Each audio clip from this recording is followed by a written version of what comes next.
Baik, bismillahirrahmanirrahim. Assalamualaikum warahmatullahi wabarakatuh. Salam perlindungan untuk kawan-kawan yang ada di luar sana. Dan alhamdulillah hari ini kita kedatangan tamu jauh dan jauh sekali. Tapi insya Allah Sumatera dan Jawa meskipun terpisah oleh Selat Sunda tetap dihubungkan oleh kapal feri, Bu. Iya. Dan hari ini kita kedatangan Mbak Dwi Pela Agustina, dan beliau adalah seorang praktisi komunikasi berasal dari Universitas Amikom Yogyakarta. Kan luar biasa nih, dari Yogyakarta datang ke Pekanbaru, niatnya cari gudeg. Kebalik ya? Kebalik ya? Nah, kayak itulah pokoknya.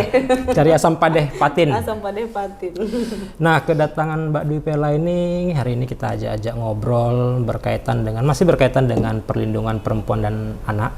Mungkin ini kita akan agak sedikit random, Mbak Pela. Yes, boleh. Agak sedikit random karena Mbak Pela ada praktisi komunikasi, juga sering berkutat dengan informasi, pengetahuan dan wawasan berkaitan dengan dunia jurnalistik. Kita akan coba sedikit berdiskusi atau ngobrol-ngobrol berkaitan dengan bagaimana sih etika komunikasi ataupun etika jurnalistik yang hadir pada hari ini dengan banyaknya media-media anti mainstream ya hari ini. Media digital. Media digital tepatnya. Nah, Mbak Pela, kalau kita bicara tentang perlindungan perempuan dan anak yang kaitannya dengan dunia jurnalistik, rasa-rasanya setiap hari itu berseliweran tuh di media sosial kita tentang kasus kekerasan, cyberbullying, bahkan cyber seksual harassment. Kemudian terakhir ada tadi pagi saya lihat kejadian catcalling di sebuah mall yang dilakukan oleh seorang pria bule. Apakah itu memang benar atau tidak, tapi itu sudah diunggah di media sosial. Nah, hal-hal yang demikian seharusnya dengan sanksi yang diterapkan di Indonesia harusnya kan berkurang, Bu. Betul. Nah, ini kok terus ada di mana nih? Terjadi dan terjadi lagi. Iya, sebenarnya kalau kita kaitkan dengan jurnalistik begitu ya Pak Eko ya, bahwa secara umum ya praktik jurnalistik ya itu aja gitu, begitu aja. Apalagi kalau kita ngomongin soal media mainstream gitu ya, prosesnya mulai dari mengumpulkan fakta sampai menyebarluaskan informasi itu ya sama aja gitu, tetap ada proses mulai dari si wartawan meliput sampai kemudian disebarluaskan. Masalahnya kenapa kemudian terjadi dan terjadi lagi gitu? Sekarang kan kita ada media sosial ya Pak ya, yang kemudian itu penetrasi pengguna media sosial itu tinggi sekali, apalagi di Indonesia gitu. Orang tiap hari itu bisa menghabiskan berapa jam di media sosial. Nah, informasi-informasi soal itu kan kebanyakan di media sosial yang kemudian tidak melampaui proses jurnalistik tadi. Nah, sehingga kita mau berharap bahwa informasi itu kemudian lengkap, informasi itu kemudian pro dengan perempuan dan anak, katakanlah kalau memang itu korbannya perempuan dan anak gitu kan, itu kan kita tidak bisa berharap dari orang-orang atau netizen-netizen mengunggah itu gitu. Sedangkan wartawan profesional aja belum tentu bisa mengemas berita tentang perempuan dan anak itu sesuai dengan kode etik mungkin, atau mungkin bahasa yang mungkin bisa menggiring isu itu banyak diperbincangkan orang dan meminimalisir gitu kan, apalagi di media sosial gitu. Kalau wartawan profesional saja sulit, berarti memang susah, Bu ya? Itulah. Makanya literasi media Pak penting. Artinya kesulitan ya menurut pandangan Mbak Pela sendiri, kesulitan yang dialami itu kaitannya dengan apa nih? Apakah memperhitungkan efek dari unggahan berita atau kepentingan media atau kemampuan dari si pengolah berita ini sendiri? Kemampuan itu penting, Pak.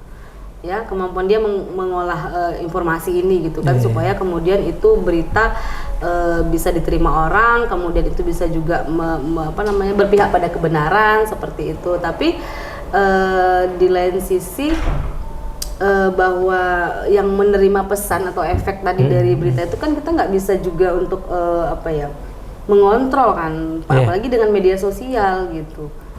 Gimana kita bisa mengontrol bahwa orang kemudian tidak mengikuti atau mencontoh apa yang ada di tayangan yang ada di media sosial misalnya, sedangkan di TV aja kita juga tidak bisa mengontrol itu gitu, di TV atau di media massa mainstream lainnya gitu. Jadi kalau kita coba sedikit fokus ke media sosial, kok mau ya orang unggah yang begituan? Artinya orang lain yang mengunggah kejadian terhadap orang lain itu oke. Tapi pengunggah adalah pelaku dari atau korban dari ya artinya kekerasan, pelecehan atau apalah itu namanya gitu. Susah juga untuk jadi kayak ini ya, makin lapar kita ya kalau ngobrol kayak gini ya. Jadi kayak menceritakan sesuatu yang ya ibarat kayak buah si malakama. Iya, betul Pak Eko. Tapi memang kalau kita perhatikan, harusnya dengan banyaknya kejadian yang diunggah di media sosial, penerapan sanksi hukum yang juga diunggah di media sosial, harusnya kan itu menjadi pembelajaran, jadi pelajaran dan jadi peringatan bagi masyarakat. Kan?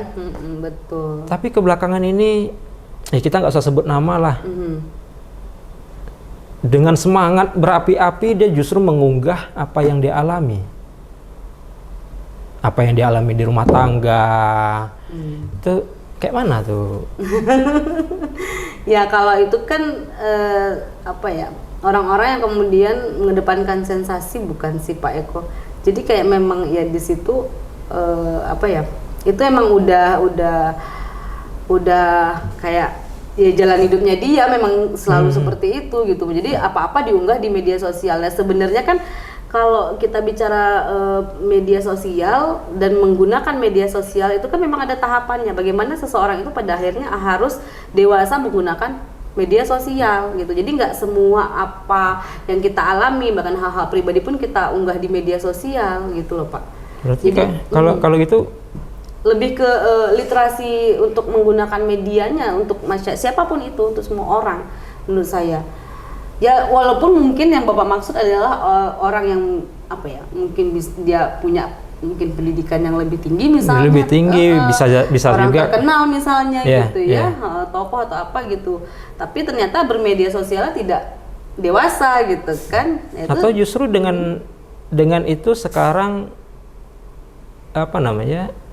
menjadi salah satu alat mencari follower. Nah bisa juga gitu. Makanya tadi saya bilang mungkin orang-orang yang mengedepankan sensasi dan kemudian dengan adanya dengan mengumbar mungkin aibnya atau apa yang dialami itu mungkin jadi meningkatkan follower tadi salah satu gitu. Sebab berarti kalau gitu sedikit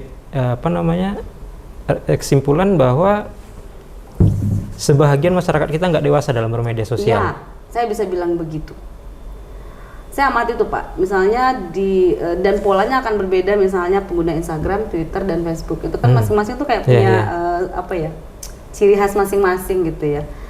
Dan ada misalnya kalau di Instagram ya dia memposting keseharian atau apa gitu ya. Ada juga yang kemudian saling sindir menyindir di media sosial atau nanti ada yang mengumbar aib tadi dan seterusnya gitu. Ya, karena kalau kita perhatikan juga mungkin Mbak Pela, jumlah masyarakat Indonesia menurut data itu sekitar 270 juta ya sekarang. Sekarang udah 270 jutaan. Satu orang kita sekarang punya minimal 1 atau 2 akun media sosial ya. Bahkan handphone.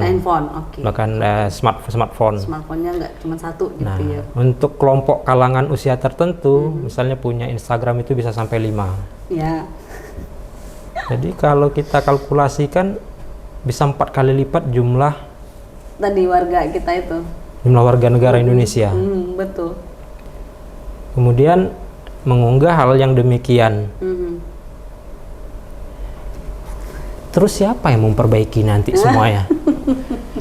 Sedangkan yang 270 saja untuk kita kelola, untuk mereka punya literasi yang bagus. Itu mungkin berapa generasi ke depan masih mengalami kesulitan. Kalau dikalikan 4, nah siapa nanti nih? Kok berat ya Pak? Berat ini. Ya PR sih Pak. Ini berat nih Kan karena kita ada undang-undang ITE sebenarnya. Sebenarnya di situ udah apa ya? Udah jadi alat untuk menahan masyarakat ini untuk kemudian menggunakan media sosial secara sembarangan kan begitu. Tapi kan sejauh mana undang-undang ITE ini juga tegas dalam memantau semua warganya yang 270 juta tadi, bahkan lebih karena satu orang bisa punya beberapa akun gitu. Itu PR banget Pak, berat memang. Yeah. Seberat nggak ada kopi ngobrol siang ini. Iya nih, gimana nih nggak sesuai sama sama nama podcastnya nih gimana nih? Belum pulang Masih kesini. mudik. Masih Oke, mudik. baik. Kang Kopinya masih mudik. Iya, karena kan sebenarnya kalau kita lihat dari kacamata etika itu sendiri kan memang etika itu tidak tertulis dia. Ya. Karena hanya berbicara tentang mana yang baik, mana yang benar, pantas dan tidak pantas. Dan tapi sebenarnya itu kan semua bersumber dari, ya kalau kita di agama Islam bersumber dari Al-Quran yang memang udah ada pakemnya. Betul. Nah, ketika etika ini tidak dijalankan, atau bahkan bisa jadi, sebenarnya bukan tidak dijalankan, bisa jadi etika ini berlaku untuk kelompok-kelompok tertentu saja. Gimana? Misalnya bagi circle saya, berbicara kotor di media sosial hal biasa, tapi di circle lain tidak boleh. Oke. Bisa. Nah, kemudian setiap orang hari ini dituntut untuk punya literasi, ya kan? Ya. Setiap warga negara dituntut memberikan literasi juga kepada orang lain. Betul. Orang tua tuntut memberikan literasi kepada anak. Balik-balik lagi, siapa yang ngasih literasi ini sebenarnya? Yang punya kewajiban itu? Yang punya kewajiban memberikan literasi ya jelas pemerintah. Pemerintah. Di negara Indonesia, di negara Indonesia yang punya juga bagian-bagian tertentu gitu yang mengatur itu ya pemerintah. Kalau dalam hal ini kan Kominfo juga sudah. Menkominfo. Ya kemarin kan sudah sempat ada beberapa seri itu kegiatan literasi. Nah, mana tahu lewat podcast ini Ibu punya pandangan beda, tiba-tiba Ibu diambil jadi wamen. Nah, kita nggak tahu kan? Jauh ya. Iya. Ya kalau nggak wakil menteri ya wakil yang mencak-mencak. Iya. Wakil yang mencak-mencak ya. Iya. Kalau dari program yang sudah sih apa ya, saya pikir nggak efektif karena kalau misalnya sasarannya memang masyarakat luas gitu ya dengan kegiatan Kominfo belakangan, saya pikir nggak sulit untuk menjangkau masyarakat luas. Jadi memang harus turun lapangan datang. Jadi kayak memberikan penyuluhan. Jadi memang ada tim khusus terkait dengan literasi media digital ini gitu untuk masyarakat karena memang kebanyakan juga yang jadi korban misalnya undang-undang ITE itu kan juga masyarakat awam yang dia nggak paham kemudian posting sembarangan di media sosialnya gitu. Karena pernah satu kejadian kan di Aceh karena minta utang secara offline nggak dibayar kemudian minta secara online justru dia menjadi tersangka. Nah, iya kan gitu akhirnya kan pencemaran nama baik padahal kan dia menagih haknya sebenarnya gitu kan. Kenapa Indonesia nggak beli aja aplikasi ini semua? Aplikasi apa Pak? Ya media sosial ini dibeli aplikasinya sehingga dia punya kontrol untuk menutup hal-hal atau memperkuat sistem cybercrime di Indonesia. Pokoknya obrolan nggak jelas. Nanti kayak kor dong Pak. Iya kan? Nggak, khusus untuk hal-hal yang kalau kayak kor kan semua di. Iya sih. Tapi khusus ini aja. Khusus media yang. sosial. Nanti kayak di mana Cina ya Pak ya? Negara Cina ya yang cuman aplikasi tertentu aja yang bisa dipakai ya Cina. Mau yang kayak gitu Bapak? Ya bisa jadi sih. kalau mau membatasi gitu ya. Tapi apa mau yang punya jual? Nah itu makanya apa mau. Kemudian masyarakat Indonesia kan jadinya udah kadung nyaman sama WhatsApp misalnya, udah kadung nyaman sama ini gitu. Kok sekarang dibatas-batasi, nah nanti kan salah lagi pemerintah. Ya, karena makin ke belakang kan dengan bermunculan aplikasi-aplikasi pencarian teman justru membuka ruang terjadinya cyber sexual harassment. Ya itu juga. Nah kemudian ketika ya kan susah juga sih yang nama pelecehan itu, kalau yang korban tidak suka baru dianggap pelecehan. Iya. Kalau dia oke-oke saja dianggap candaan. Iya betul. Nggak ada apa ya batasan yang jelas itu. Terkait pelecehan seksual itu susah sih. Nah, yang kan ya artinya susah-susah ini kan PR. Iya betul, tetap PR. Jadi gimana nyelesaikannya? Kan udah ada undang-undang apa Pak? Yang rancangan undang-undang RUU. Tapi tetap nggak clear juga itu soal pelecehan seksual. Kemarin saya sempat ikut dalam tim untuk penyusunan perda penyiaran untuk Provinsi Riau. UU penyiaran yang di tingkat pusat saja, menurut informasi dari Kominfo, sudah berapa kali ikut prolegnas, yang juga belum putus juga. Belum putus, sehingga ada beberapa undang-undang yang udah tidak bisa dipakai lagi karena ada terbitnya UU Cipta Kerja tadi. Sedang di atas sebagai payung juga belum ada. Terus undang-undang mana yang mau kita ini kan jadinya? Ya kan seolah-olah ini kayak ada bara, zaman kita sembur-semburkan pakai percikan air gini aja nih. Sedangkan ini otomatis, percaya atau tidak, 1 tahun generasi melihat hal demikian akan rusak berapa tahunnya ke depan, sampai selama berapa tahun itu? Betul. Ya tapi memang harus disusun Pak, maksudnya undang-undang yang betul-betul sesuai dengan kebutuhan sebenarnya, tapi memang menyusunnya juga nggak bisa instan kan Pak. Ini susah ya kalau bicara negara, bicara orang banyak nih. Berat. Jadi kalau gitu kita bicaranya agak lingkup kecil lah. Kira-kira ada nggak solusi dari Mbak Pela untuk kelompok masyarakat, artinya ada kampung atau RT atau ya artinya wirid-wirid pengajian untuk bisa mengelola ini semua?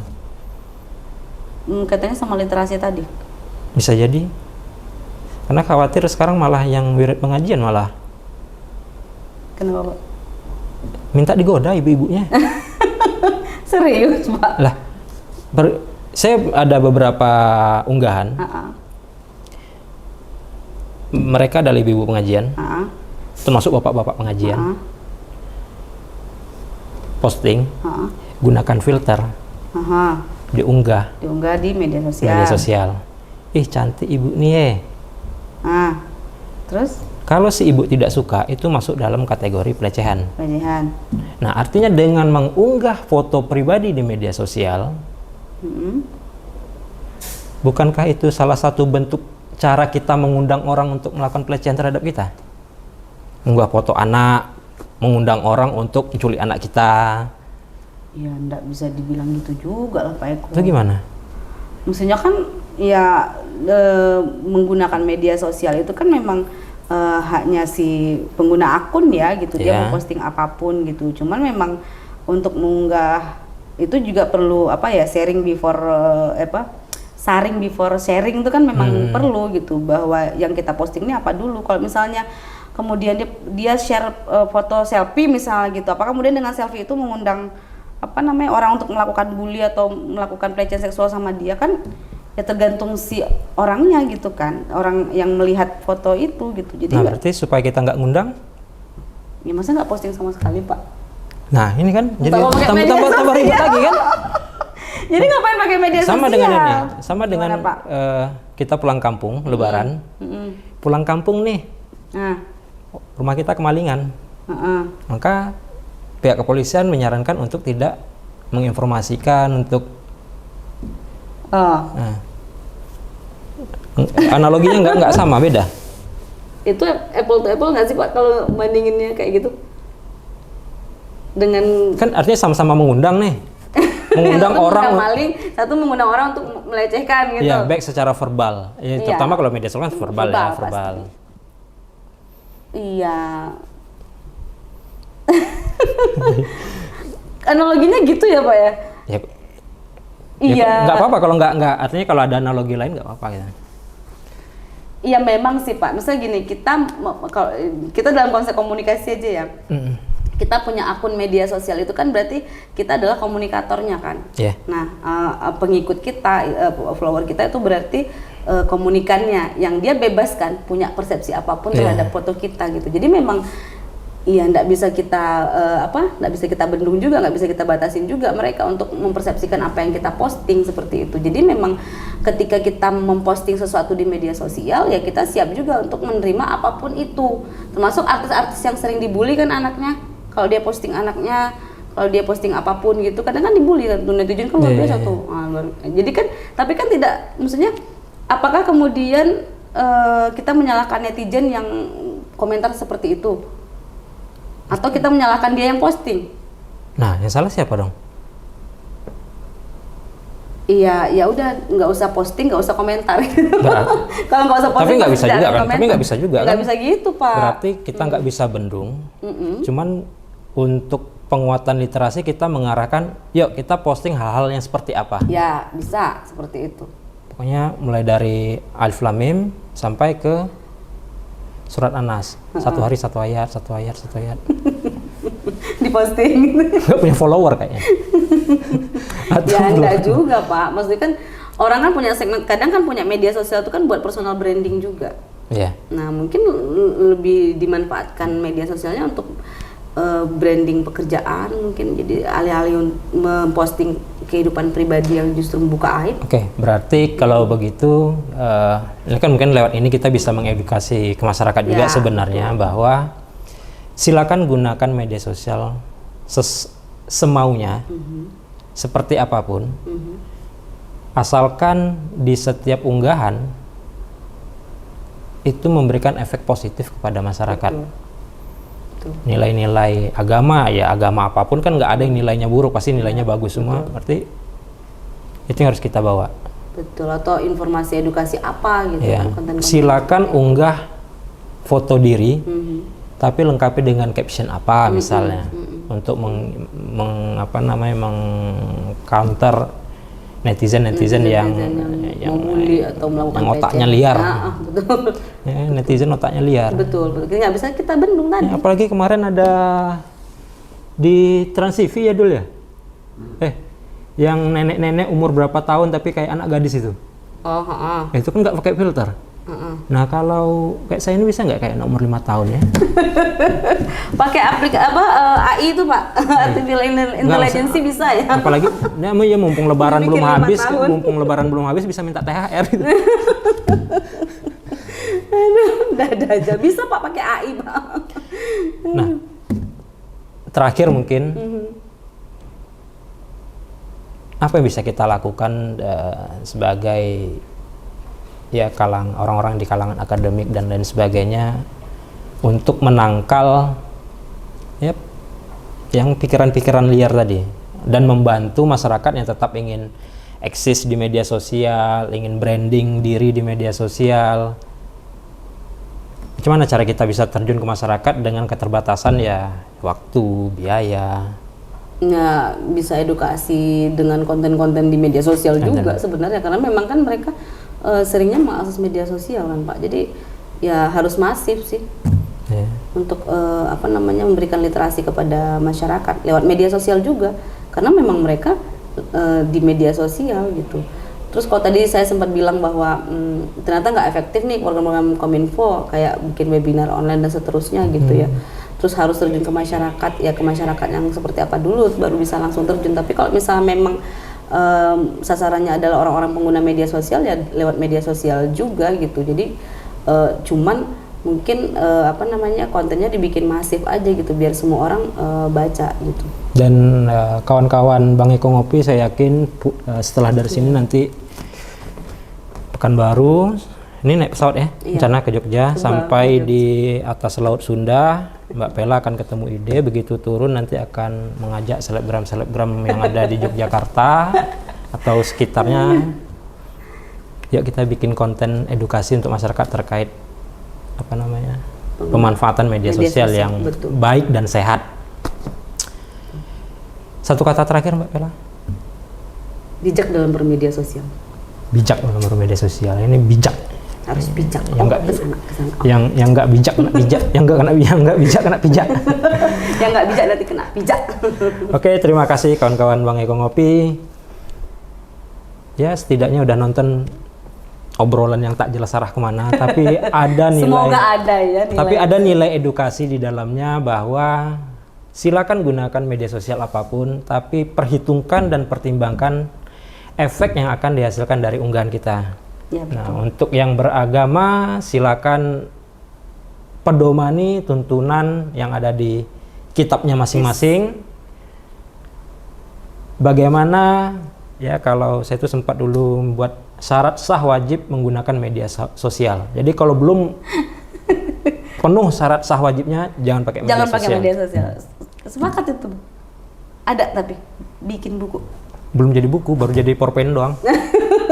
Dibikin buku aja nanti. Harusnya iya. Iya. Siap, ditunggu. Terima kasih Mbak Pela, selamat. Sama-sama Pak Eko. Udah datang ke Pekanbaru jauh-jauh dari Yogyakarta. Semoga ini kayaknya 2 bulan lagi Mbak Pela mau berangkat lagi ke Jogja untuk beraktivitas.